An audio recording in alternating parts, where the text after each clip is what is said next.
came on Tuesday, March 4th at 6:18 in the evening, just as I was finishing dinner dishes in my small townhouse outside Raleigh. My phone lit up with my mother's name. Nothing unusual about that. We had been speaking almost every week since Daniel and I mailed our wedding invitations 3 days earlier. But the first sentence she said was not about the invitations. It was about BALI. She told me my younger sister had just booked a retreat there. 10 days at a luxury wellness resort, something about yoga instructors and networking retreats for lifestyle influencers. The trip, she explained, would take place the same week as my wedding. Then she said something I didn't expect to hear after 150 invitations had already been mailed across 3 states. She asked me to move the date. I remember standing in the kitchen holding a dish towel in one hand, the faucet still running quietly in the sink. For a moment I thought she meant something small, maybe the rehearsal dinner or a brunch, but she repeated it carefully. The wedding, not the dinner, not the rehearsal, the ceremony itself. By that point, the invitations had been in the mail since Saturday morning. Daniel and I had driven them to the post office ourselves and watched the clerk weigh the box before sliding it behind the counter. Guests had already started responding. My aunt in Ohio texted me Sunday afternoon to say she'd booked flights. My college roommate from Denver had already reserved a room in the hotel block we set aside near the venue. Everything was already moving, which is why my mother's request didn't feel like a question. It felt like something that had been decided somewhere else. I told her the date couldn't change. The venue had been reserved since the previous September. The caterer, photographer, and florist were all tied to that same weekend. She didn't argue right away. Instead, she explained the BALI trip again slower this time, as if repeating the details might make the situation sound more reasonable. My sister had paid a deposit. The retreat was apparently a big opportunity, and according to my mother, these kinds of trips were important for building a brand. I stood there listening while the dishwasher hummed behind me. It occurred to me that she hadn't asked whether moving the wedding was possible. She had asked when I planned to do it. The difference between those 2 questions would matter later. At the time, though, I was still trying to understand how the conversation had gotten there in the first place. 3 days earlier, everything had been normal. Daniel and I had spent months planning the wedding, not extravagant, but carefully organized. We were getting married at a restored historic inn about 20 minutes outside Raleigh, a place surrounded by oak trees and long gravel paths. We booked it 18 months earlier. The October date was chosen because the weather in North Carolina usually settles into that clear, mild stretch of autumn, where the air cools just enough for outdoor ceremonies. My parents had known the date the entire time. They even helped us tour venues the previous year. That was part of what made the phone call confusing, because until Tuesday evening, no one had suggested there might be a conflict. My sister Olivia lived in Los Angeles and worked mostly online promoting travel and wellness products. Growing up, Olivia's plans had always carried a certain gravity inside our family. When she announced something new, a project, a trip, a partnership, my parents tended to reorganize around it. Holidays shifted, weekends moved, schedules adjusted. It had rarely been questioned.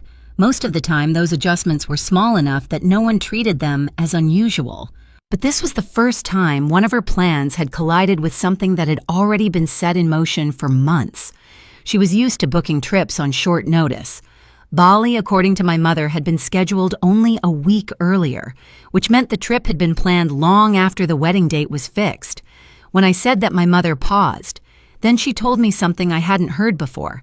She said Olivia had assumed the wedding would be flexible. Flexible. It was an unusual word to use for an event that had already required deposits, invitations, and hotel reservations. I asked my mother whether Olivia understood the invitations had already gone out. She said yes. Then she said that families sometimes had to make adjustments. Some envelopes were already opened. People had started committing to travel, which meant changing the date wouldn't just affect us. It would affect everyone who had already rearranged their schedules to be there. When I explained that my mother didn't raise her voice, she simply said the trip couldn't be moved, and because it couldn't be moved, the wedding would have to. That was the moment the conversation stopped feeling like planning. It started feeling like pressure. I told her again that the date wasn't changing. She didn't answer for a few seconds. Then she said something that stayed with me long after the call ended. She said I should think carefully about what mattered more, a date on a calendar, or my sister. When the call ended, the kitchen was quiet except for the sound of the dishwasher finishing its cycle. Daniel came downstairs from his office a minute later and asked who I'd been talking to. I told him. Then I told him what my mother had asked. He didn't respond right away. He just leaned against the counter and looked at the stack of RSVP cards. Finally, he asked a question that I hadn't asked yet. "Did your sister know the invitations were already mailed?" I said yes. That answer left us both standing there for a moment, because if she knew that, then the request my mother had made wasn't really about scheduling. It was about something else entirely, and at that point, I still didn't know what that something was. By Thursday morning, the situation had already started spreading beyond our house.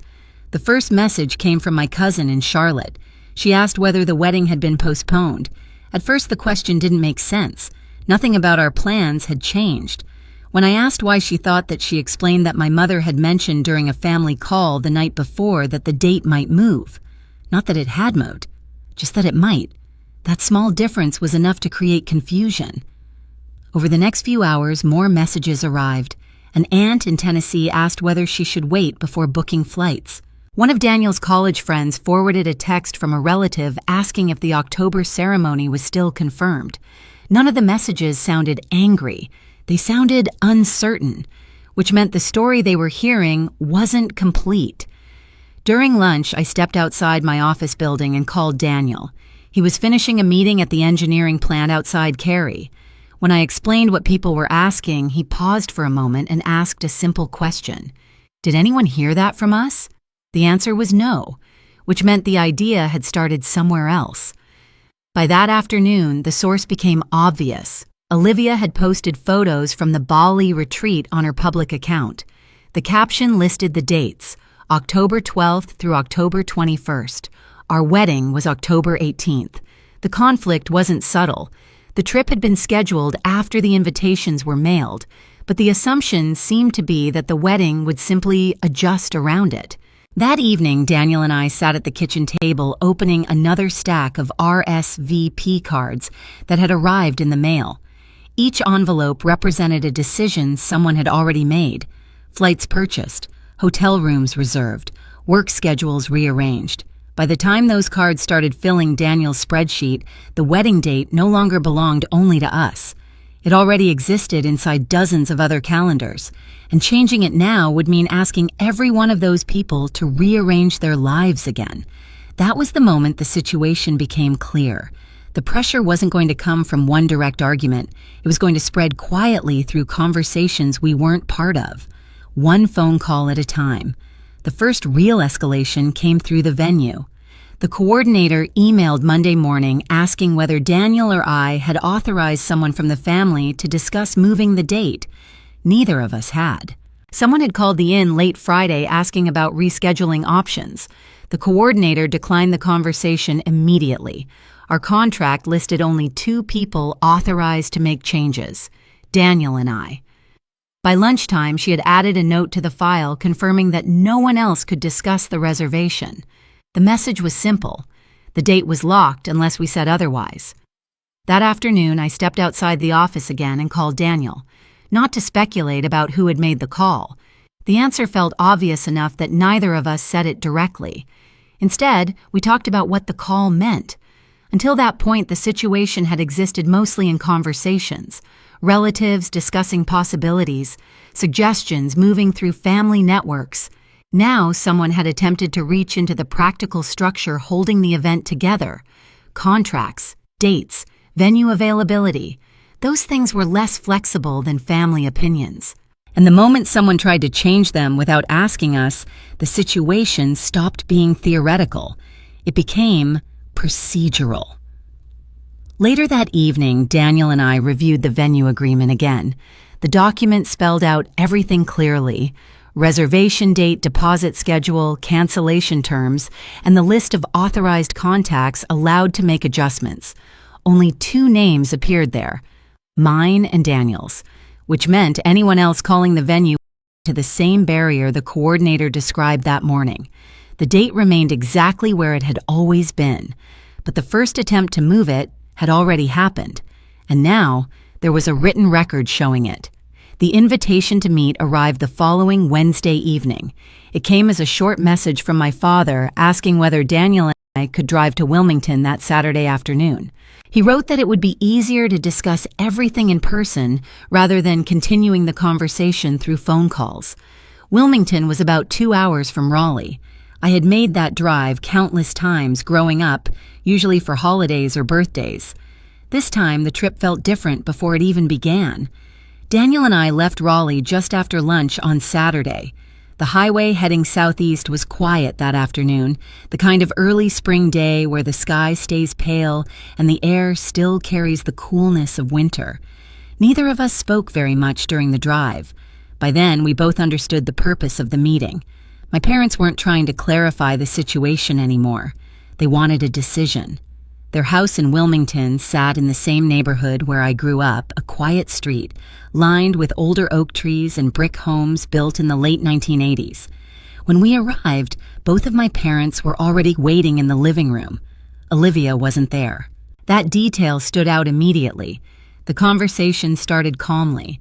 My father explained that the BALI retreat had become important for Olivia's career. According to him, it involved partnerships with several companies she worked with online, and canceling the trip would damage those relationships. My mother repeated what she had said earlier in the week. The trip couldn't be moved. Because it couldn't be moved, the wedding date needed to change. Daniel and I explained the same things we had already said before. Invitations had been mailed. Guests had started booking travel.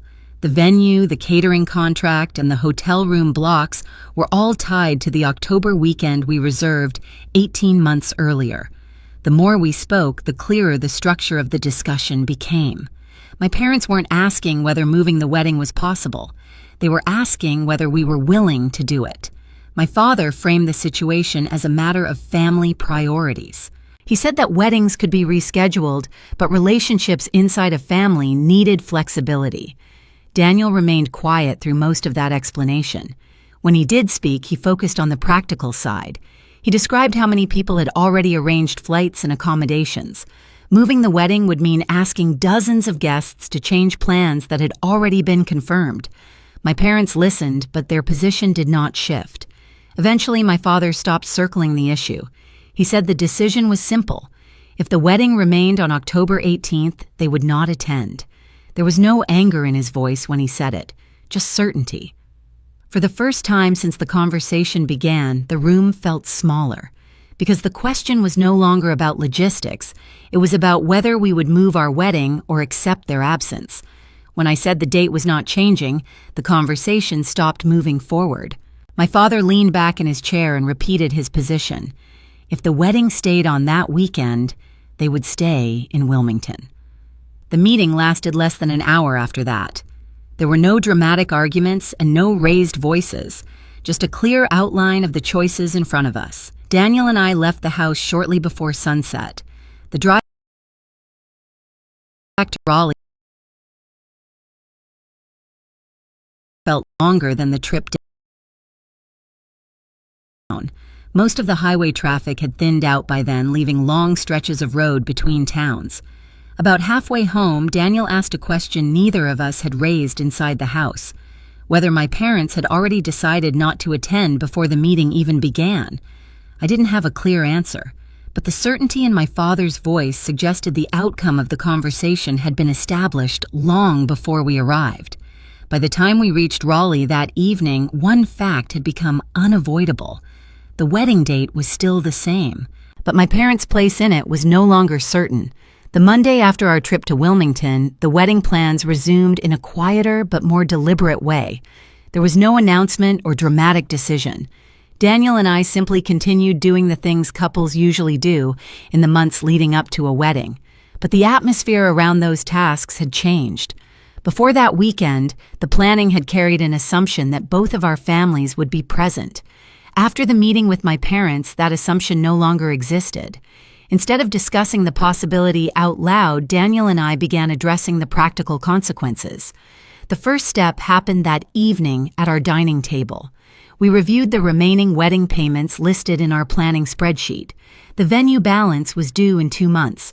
The catering company required the final guest count by early September. The photographer's second payment was scheduled for the end of the summer. Originally, my parents had offered to contribute towards several of those expenses. It was something they had mentioned early in the engagement while we were touring venues.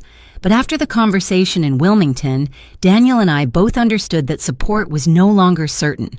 So we adjusted the numbers. His engineering salary covered a large portion of the costs, and my nonprofit salary filled in the rest. The total was manageable, though tighter than our original plan.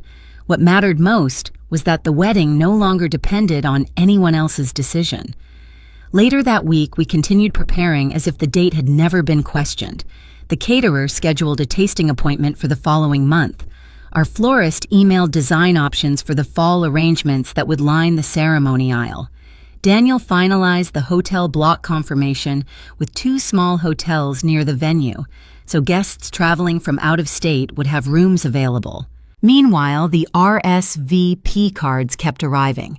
Every afternoon when I returned from work, there were usually 1 or 2 envelopes waiting in the mailbox near the front of the townhouse complex. By midweek, the spreadsheet Daniel maintained showed responses from guests across 6 states. Some were relatives I hadn't seen in years. Others were coworkers and friends who had known Daniel and me since college. The responses were ordinary in the best possible way.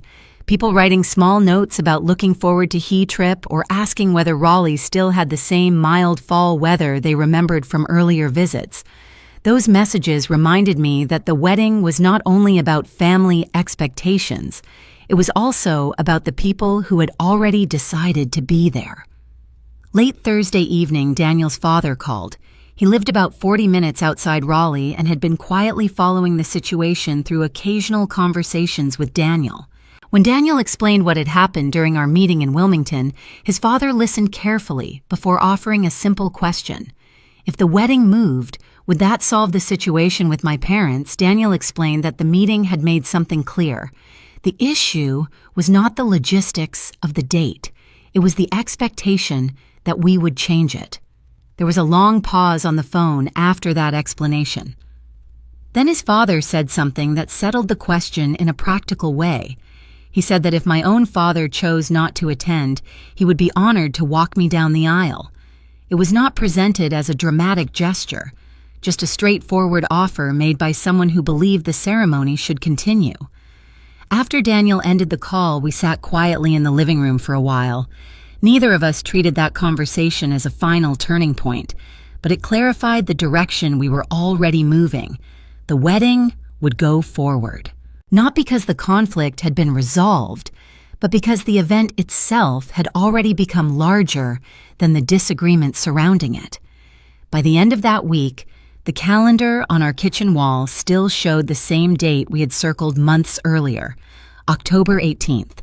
The plans remained in place, and for the first time since my mother's call about BALI Daniel, and I stopped discussing whether the date might change.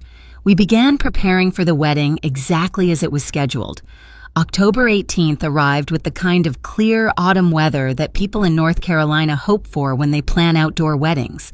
The morning started early at the historic inn outside Raleigh, where Daniel and I had reserved the venue more than a year before. The grounds were quiet when I arrived just after 8, long before most of the guests would appear. Rows of white chairs were already set along the lawn beneath a line of tall oak trees. The florist had begun arranging the fall flowers along the aisle, deep reds and muted golds that matched the season. From a distance, the place looked exactly the way we had imagined it during the first tour the previous year, which made the absence of something harder to notice at first. Inside the small preparation room upstairs, the schedule for the day sat printed on a clipboard near the door.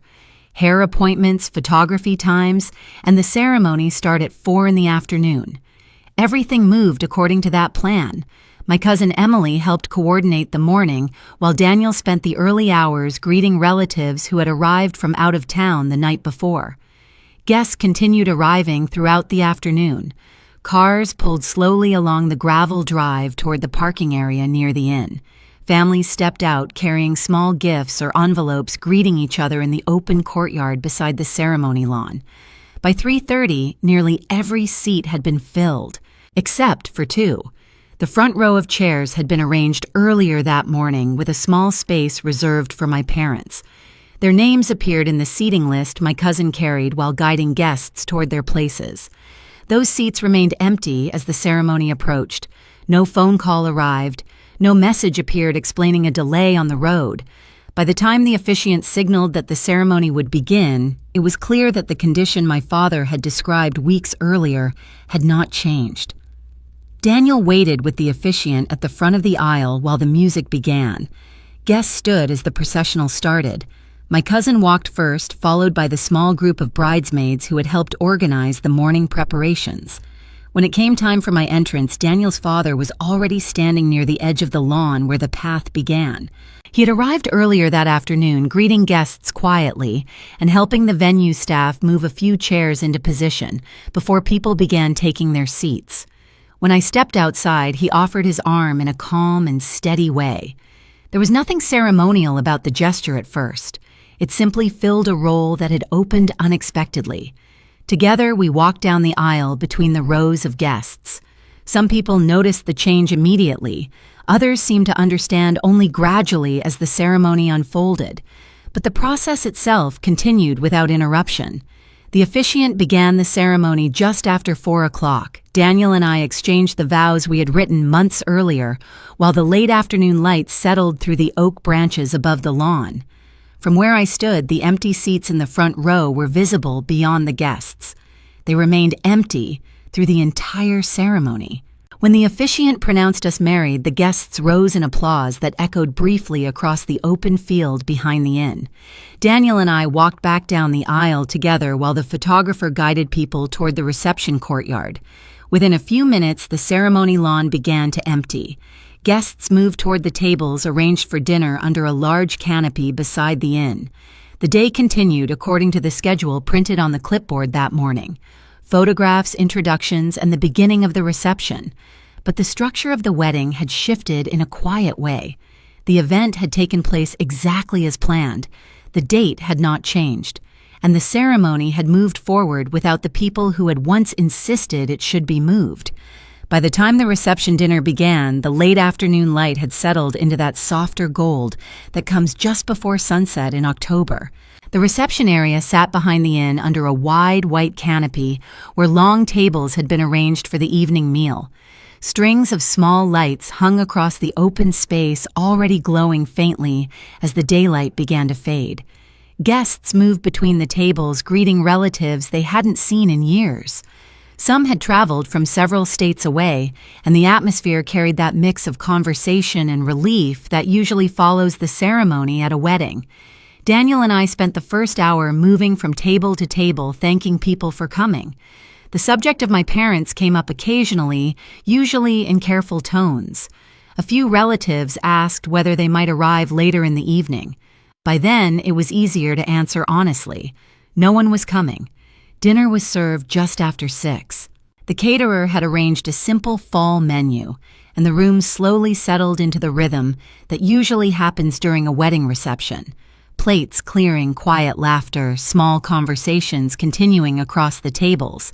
After the meal ended, the coordinator stepped forward to begin the traditional series of short speeches. The maid of honor spoke first, followed by Daniel's best man. Both kept their remarks light, focusing on small stories from college and the early years of our relationship. The third speech belonged to Daniel's father. He stood slowly from his seat near the front table and walked to the microphone placed near the center of the canopy. Most of the guests already knew him by then. He had spent part of the afternoon greeting people as they arrived and helping guide older relatives to their seats. But many of them still knew very little about him. He had spent most of his professional life working in the federal judiciary before retiring several years earlier. Even at family gatherings, he rarely spoke at length about his career. That evening, he approached the microphone in the same calm way he had walked me down the aisle earlier that afternoon. The speech began quietly. Daniel's father rested one hand on the microphone and looked across the tables for a moment before speaking. "I spent most of my life working in courtrooms," he said. "And after enough years, you notice something simple about commitments." The room settled into a deeper silence. When people receive a wedding invitation, it doesn't look like much. Just a card, a date, a location. He paused briefly. But accepting that invitation sets a lot of things in motion. People buy plane tickets. They reserve hotel rooms. They rearrange their work schedules. They make plans with the understanding that the day will still be there when they arrive. Several guests exchanged quiet glances around the tables. Daniel's father continued speaking in the same calm tone. And when those people arrive on that day, they're honoring something. A promise.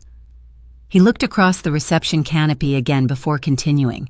"This afternoon, I had the privilege of walking a bride down the aisle." There was a brief pause, not because that was the original plan, but because the person who was supposed to do it chose not to be here. The room grew noticeably quieter. He didn't raise his voice. He didn't mention anyone by name. Instead, he simply nodded toward the guests seated around the tables. But the remarkable thing is this: everyone else did show up.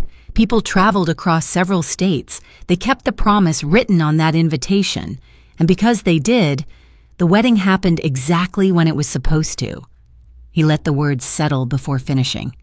That's what commitments are meant to do. They hold steady even when some people decide not to.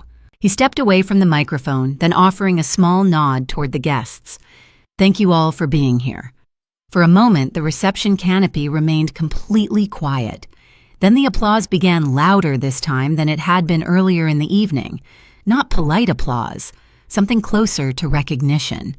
Daniel's father returned to his seat beside the head table while the conversation slowly resumed around the room. The evening continued in the same relaxed rhythm as before. Music began playing again. People stood to refill their drinks or move toward the small dance floor set up near the edge of the canopy.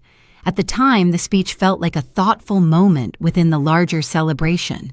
Several guests told Daniel later that they appreciated the way his father had spoken about commitments and the meaning of invitations. No one treated it as anything unusual, but a handful of those guests had recorded the speech on their phones. And by the end of the night, a few of those recordings had already been shared with friends who weren't at the wedding. The week after the wedding passed quietly at first. Daniel and I returned to our normal routines in Raleigh. He went back to his engineering office on Monday morning, and I returned to my nonprofit job downtown after taking 2 days off for the ceremony and reception. Most of our attention during those days went toward ordinary post-wedding tasks. Thank you notes, returning rented decorations to the venue coordinator, sorting through the first batch of photographs the photographer had uploaded to a private gallery. For a short time, the wedding felt like something that had already settled into the past. Then the messages began appearing. The first one arrived on Wednesday evening while Daniel and I were sitting at the kitchen table reviewing a list of addresses for thank you cards. A friend from college sent a short text with a link to a social media post and a brief note saying that he had seen something from our reception circulating online. The link opened to a short video clip. It showed Daniel's father standing beneath the reception canopy speaking calmly into the microphone. The clip had clearly been taken from one of the phone recordings made by guests during the speeches. The video captured the part of his remarks where he spoke about invitations and commitments, the explanation about flights being booked, hotels reserved, schedules rearranged to honor a wedding invitation. The recording ended shortly after the moment when he mentioned walking a bride down the aisle because her own father had chosen not to attend. The post had already been shared several dozen times by the time we saw it. At first, the circulation seemed limited to people connected to the wedding guests, friends tagging each other in the comments, relatives sending the clip to family members who had been unable to attend the ceremony. But by Thursday morning, the audience had widened. A larger account on the same platform reposted the clip with a short caption describing it as a former federal judge explaining the meaning of honoring commitments. That detail about his career appeared to draw more attention than the wedding itself. Within a few hours, the video had been viewed several thousand times. Daniel noticed the increase first when his phone began receiving messages from coworkers who had recognized his father in the clip. By the afternoon, the recording had also reached people outside our immediate circle. Former colleagues of Daniel's father shared the post, adding comments about his long career in the federal courts. Several legal professionals reposted the clip, framing it as an example of someone speaking about personal responsibility in a calm and measured way. None of those posts mentioned my parents by name, but the story behind the speech became easier to piece together as people discussed it online. A bride had been asked to move her wedding after invitations were already sent. She refused. Her parents chose not to attend. Someone had recorded the speech that followed. That outline traveled faster than the full context. By Thursday evening, the clip had appeared on several platforms. One version included subtitles added by someone who had downloaded the original recording. Another version had been shortened further to highlight the final portion of the speech about honoring commitments. Daniel and I spent part of that evening reading through the comments. Most people responding to the video focused on the tone of the speech rather than the details of the family situation. They described it as measured, direct, quietly critical without naming anyone. For us, the situation still felt distant. The post did not include our names. The location of the wedding had not been identified, but the circulation of the clip had begun to connect the private decision my parents had made with a much wider audience. And by the end of that week, the video had moved far beyond the small group of guests who had originally recorded it. The following Monday morning began like any other workday. I arrived at the nonprofit office just before 9 and spent the first hour reviewing grant proposals that had come in over the weekend. The building sat on a quiet street near downtown Raleigh, and the routine of the office usually moved at a steady, predictable pace. By mid-morning, the video from the reception had continued spreading. Daniel sent me a message during his lunch break saying the clip had appeared on several legal blogs that often discussed courtroom culture and professional ethics. Most of the posts framed the speech as an example of someone explaining personal responsibility in a public setting without directly criticizing anyone. The comments still avoided identifying the people involved, but the narrative around the video had grown clearer. A wedding date, invitations sent, a request to move the event for a vacation, a decision to refuse. Those details circulated as fragments across different posts. Shortly after noon, my phone vibrated again. This time the number on the screen belonged to my mother. It was the first time she had called since the conversation weeks earlier, when she and my father made it clear they would not attend the ceremony. I stepped outside the office building before answering.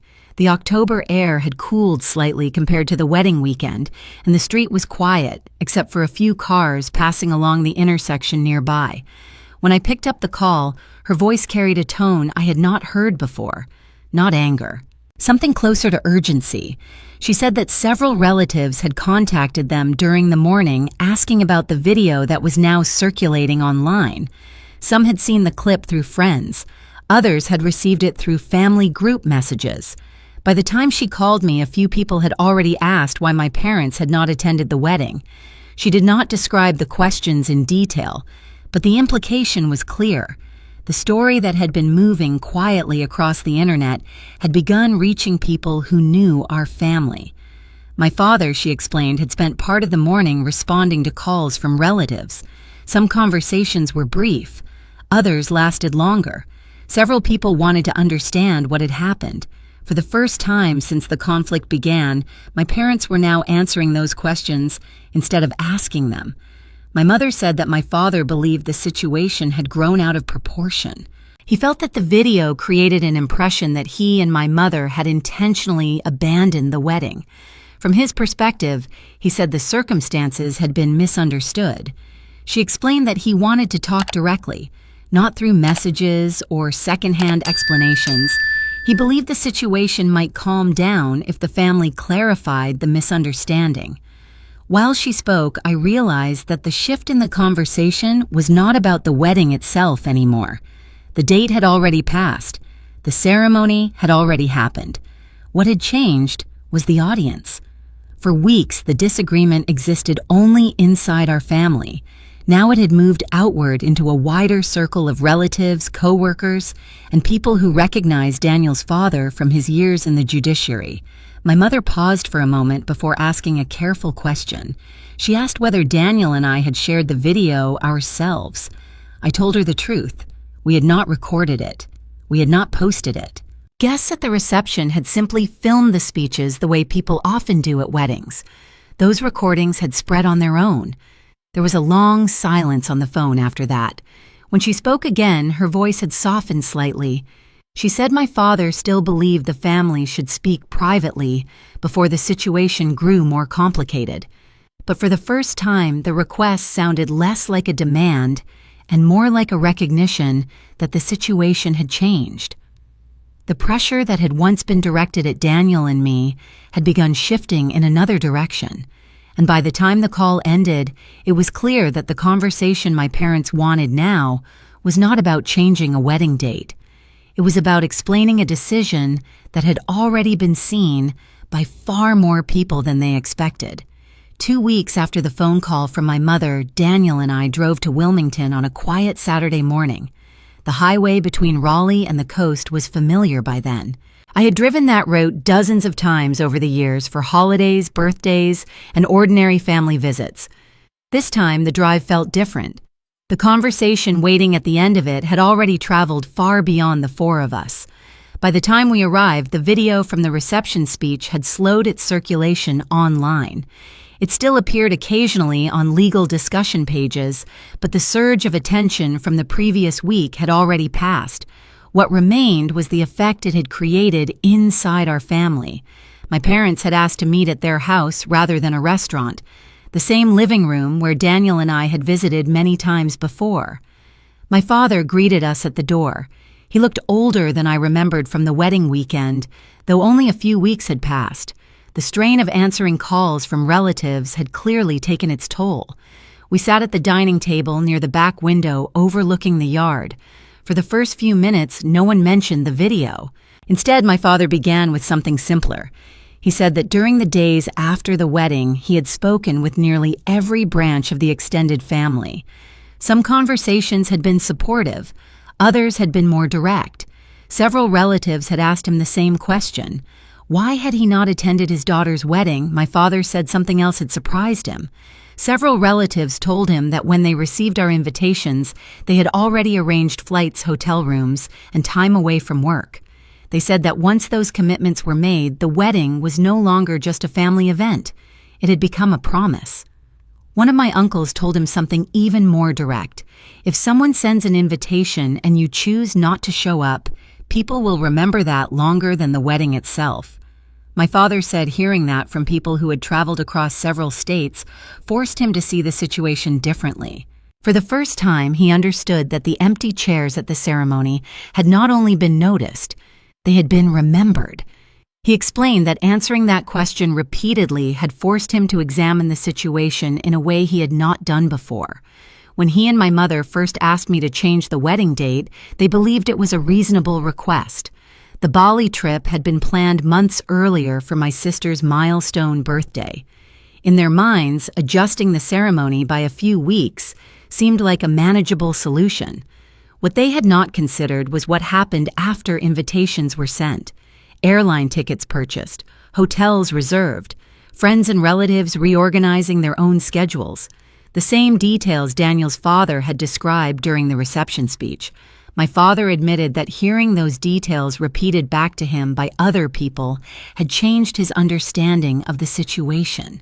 The decision he had framed as a family preference had affected far more people than he expected. He did not apologize in dramatic terms. Instead, he acknowledged something more specific.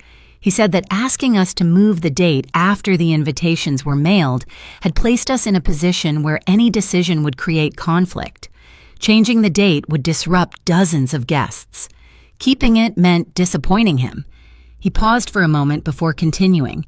Then he said that choosing not to attend had been his own decision, not something Daniel and I had forced. Hearing him say that out loud shifted the weight of the conversation in a quiet way. For weeks, the situation had revolved around the expectation that we should correct something.